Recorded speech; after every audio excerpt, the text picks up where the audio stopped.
जय हिंद दोस्तों।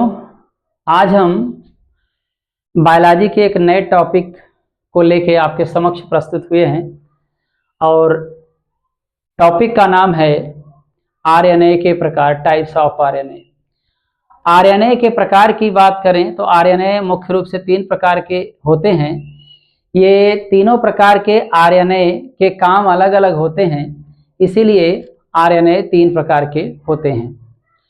तीनों प्रकार के आरएनए में मैंने यहाँ पे लिखा है, पहला यहाँ पे लिखा है एमआरएनए, दूसरा आरआरएनए, तीसरा टीआरएनए या तो एसआरएनए बोलेंगे। एम का मतलब मैसेंजर होता है, आर का मतलब राइबोसोमल होता है और टी का मतलब ट्रांसफर होता है या सलूबल होता है। तो मैं यहाँ पूरा नाम लिख दे रहा हूँ। मैसेंजर मतलब संदेशवाहक, राइबोसोमल का मतलब राइबोसोम से संबंधित और टी का मतलब होता है ट्रांसफर। टी का मतलब होता है ट्रांसफर और यस का मतलब होता है सलूबल। तो टी का मतलब ट्रांसफर, यस का मतलब सलूबल होता है। मैसेंजर मतलब संदेशवाहक, राइबोसोमल का मतलब राइबोसोम से संबंधित, राइबोसोम युक्त, और ट्रांसफर माने स्थानांतरण होता है, सलूबल मतलब घुलनशील होता है। तो ये दोनों एक ही बातें हैं। चलिए वीडियो की शुरुआत करने से पहले आपको एक चीज और बताते हैं। यहाँ तीनों प्रकार के आरएनए की उत्पत्ति किसी न किसी प्रकार से डीएनए से होती है। तो आपको अब बताएं कि एमआरएनए हो चाहे आरएनए चाहे टीआरएनए, अगर तीनों प्रकार के आरएनए को जोड़ लिया जाए तो सबसे ज्यादा मात्रा किसकी होगी? आरआरएनए की होगी, 80% पाई जाती है। इससे कम मात्रा 10 से 20% टीआरएनए की होती है और सबसे कम मात्रा होती है 3 से 5% एमआरएनए की।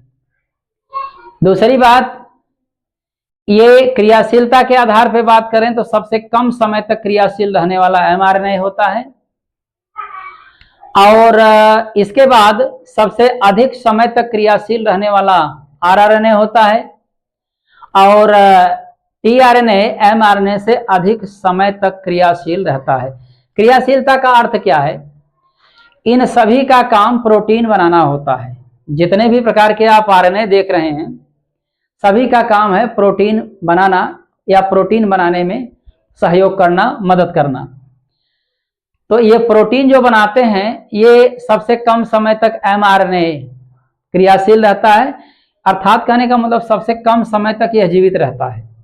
जो सबसे कम समय तक काम करेगा तो सबसे कम समय तक जीवित भी रहता है और सबसे अधिक समय तक क्रियाशील रहने वाला या अधिक समय तक जीवित रहने वाला आरएनए होता है और यह टीआरएनए एमआरएनए से अधिक समय तक क्रियाशील रहने वाला होता है।